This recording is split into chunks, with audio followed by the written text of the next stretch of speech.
Conte par Charles Perrault, lu par Équilivre, livre audio.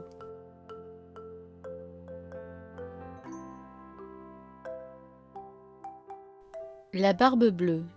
Il était une fois un homme qui avait de belles maisons à la ville et à la campagne, de la vaisselle d'or et d'argent, des meubles en broderie, des carrosses tout dorés. Mais par malheur, cet homme avait la barbe bleue. Cela le rendait si laid et si terrible qu'il n'était ni femme ni fille qui ne s'enfuit de devant lui. Une de ses voisines, dame de qualité, avait 2 filles parfaitement belles. Il lui en demanda une en mariage, en lui laissant le choix de celle qu'elle voudrait lui donner.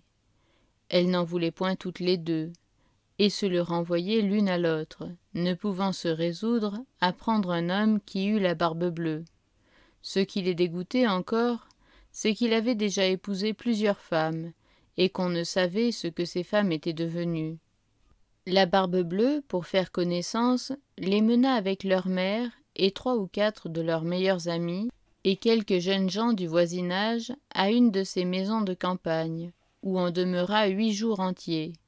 Ce n'était que promenade, que parties de chasse et de pêche, que danse et festin, que collation. On ne dormait point, et on passait toute la nuit à se faire des malices les uns aux autres. Enfin, tout alla si bien que la cadette commença à trouver que le maître du logis n'avait plus la barbe si bleue, et que c'était un fort honnête homme. Dès qu'on fut de retour à la ville, le mariage se conclut.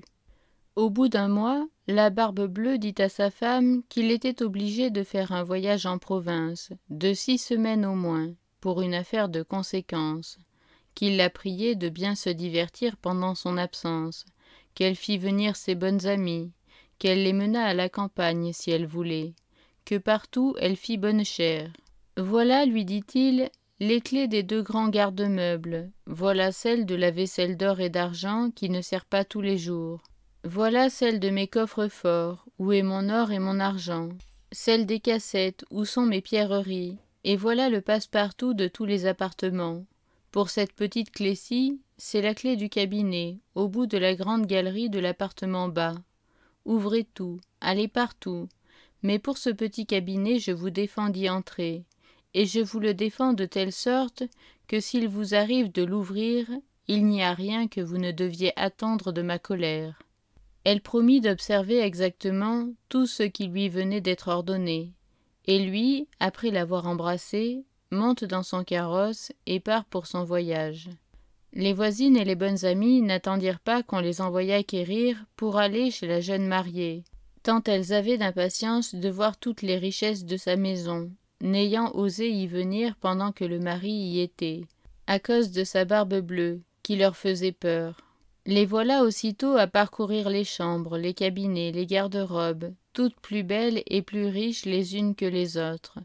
Elles montèrent ensuite au garde-meubles, où elles ne pouvaient assez admirer le nombre et la beauté des tapisseries, des lits, des sofas, des cabinets, des guéridons, des tables et des miroirs, où l'on se voyait depuis les pieds jusqu'à la tête, et dont les bordures, les unes de glace, les autres d'argent et de vermeil doré, étaient les plus belles et les plus magnifiques qu'on eût jamais vues. Elles ne cessaient d'exagérer et d'envier le bonheur de leur amie, qui cependant ne se divertissait point à voir toutes ces richesses, à cause de l'impatience qu'elle avait d'aller ouvrir le cabinet de l'appartement bas. Elle fut si pressée de sa curiosité que, sans considérer qu'il était malhonnête de quitter sa compagnie, elle y descendit par un petit escalier dérobé, et avec tant de précipitation qu'elle pensa se rompre le cou 2 ou 3 fois. Étant arrivée à la porte du cabinet, elle s'y arrêta quelque temps, songeant à la défense que son mari lui avait faite, et considérant qu'il pourrait lui arriver malheur d'avoir été désobéissante. Mais la tentation était si forte qu'elle ne put la surmonter. Elle prit donc la petite clé et ouvrit en tremblant la porte du cabinet. D'abord, elle ne vit rien, parce que les fenêtres étaient fermées. Après quelques moments, elle commença à voir que le plancher était tout couvert de sang caillé, et que dans ce sang se miraient les corps de plusieurs femmes mortes, et attachées le long des murs. C'étaient toutes les femmes que Barbe-Bleue avait épousées, et qui l'avaient égorgée l'une après l'autre. Elle pensa mourir de peur, et la clé du cabinet qu'elle venait de retirer de la serrure lui tomba de la main. Après avoir un peu repris ses sens, elle ramassa la clé, referma la porte et monta à sa chambre pour se remettre un peu. Mais elle n'en pouvait venir à bout, tant elle était émue. Ayant remarqué que la clé du cabinet était tachée de sang, elle l'essuya 2 ou 3 fois, mais le sang ne s'en allait point. Elle eut beau la laver, et même la frotter avec du sablon et avec du grès. Il y demeura toujours du sang, car la clé était faite, et il n'y avait pas moyen de la nettoyer tout à fait. Quand on ôtait le sang d'un côté, il en revenait de l'autre. La Barbe-Bleue revint de son voyage dès le soir même, et dit qu'il avait reçu des lettres, dans le chemin, qui lui avaient appris que l'affaire pour laquelle il était parti venait d'être terminée à son avantage. Sa femme fit tout ce qu'elle put pour lui témoigner qu'elle était ravie de son prompt retour. Le lendemain, il lui redemanda les clés, et elle les lui donna, mais d'une main si tremblante qu'il devina sans peine tout ce qui s'était passé. « D'où vient, lui dit-il, que la clé du cabinet n'est point avec les autres ? Il faut, dit-elle, que je l'ai laissée là-haut sur ma table. Ne manquez pas, dit Barbe-Bleue, de me la donner tantôt. Après plusieurs remises, il fallut apporter la clé. La Barbe-Bleue, l'ayant considérée, dit à sa femme : « Pourquoi y a-t-il du sang sur cette clé ?»« Je n'en sais rien, répondit la pauvre femme, plus pâle que la mort. « Vous n'en savez rien, reprit la Barbe-Bleue. Je le sais bien, moi. Vous avez voulu entrer dans le cabinet. Eh bien, madame, vous y entrerez, et irez prendre votre place auprès des dames que vous y avez vues. » Elle se jeta aux pieds de son mari en pleurant et en lui demandant pardon, avec toutes les marques d'un vrai repentir, de n'avoir pas été obéissante. Elle aurait attendri un rocher, belle et affligée comme elle était. Mais la Barbe-Bleue avait le cœur plus dur qu'un rocher. « Il faut mourir, madame, lui dit-il, et tout à l'heure. »« Puisqu'il faut mourir, répondit-elle en le regardant les yeux baignés de larmes, donnez-moi un peu de temps pour prier Dieu. »« Je vous donne un demi-quart d'heure, reprit la Barbe-Bleue, mais pas un moment davantage. Lorsqu'elle fut seule, elle appela sa sœur et lui dit : « Ma sœur Anne, car elle s'appelait ainsi, monte, je te prie, sur le haut de la tour, pour voir si mes frères ne viennent point.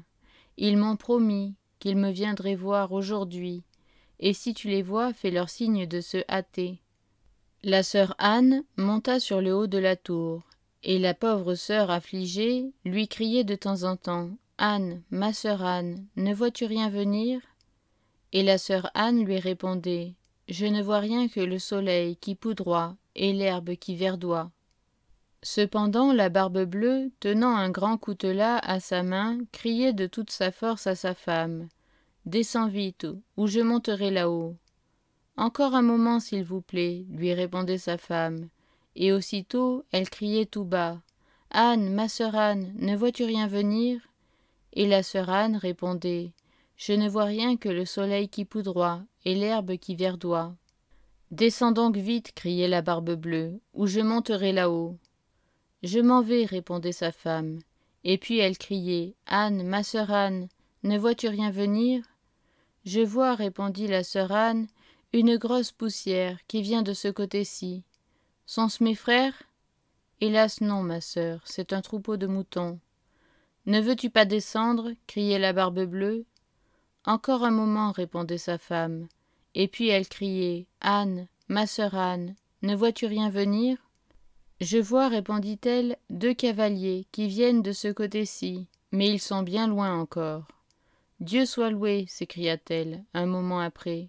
Ce sont mes frères, je leur fais signe tant que je puis de se hâter. » La Barbe-Bleue se mit à crier si fort que toute la maison en trembla. La pauvre femme descendit et alla se jeter à ses pieds tout éplorée et tout échevelée.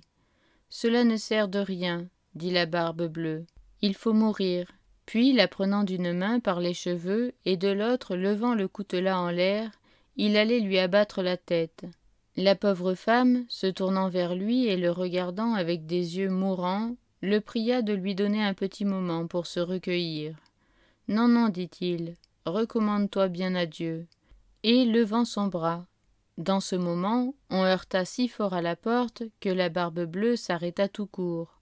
On ouvrit, et aussitôt on vit entrer 2 cavaliers, qui, mettant l'épée à la main, coururent droit à la Barbe-Bleue. Il reconnut que c'étaient les frères de sa femme, l'un dragon et l'autre mousquetaire, de sorte qu'il s'enfuit aussitôt pour se sauver. Mais les 2 frères le poursuivirent de si près qu'ils l'attrapèrent avant qu'il ne pût gagner le perron. Ils lui passèrent leur épée au travers du corps et le laissèrent mort. La pauvre femme était presque aussi morte que son mari, et n'avait pas la force de se lever pour embrasser ses frères. Il se trouva que la Barbe-Bleue n'avait point d'héritier, et qu'ainsi sa femme demeura maîtresse de tous ses biens. Elle en employa une partie à marier sa sœur Anne, avec un jeune gentilhomme, dont elle était aimée depuis longtemps, une autre partie à acheter des charges de capitaine à ses 2 frères, et le reste à se marier elle-même à un fort honnête homme, qui lui fit oublier le mauvais temps qu'elle avait passé avec la Barbe-Bleue. Moralité. La curiosité, malgré tous ses attraits, coûte souvent bien des regrets. On en voit tous les jours 1000 exemples paraître. C'est, n'en déplaise au sexe, un plaisir bien léger. Dès qu'on le prend, il cesse d'être, et toujours il coûte trop cher. Autre moralité. Pour peu qu'on ait l'esprit sensé, et que du monde on sache le grimoire, on voit bientôt que cette histoire est un conte du temps passé. Il n'est plus d'époux si terrible, ni qui demande l'impossible, fût-il malcontent et jaloux. Près de sa femme, on le voit filer doux, et de quelque couleur que sa barbe puisse être, on a peine à juger qui des 2 est le maître.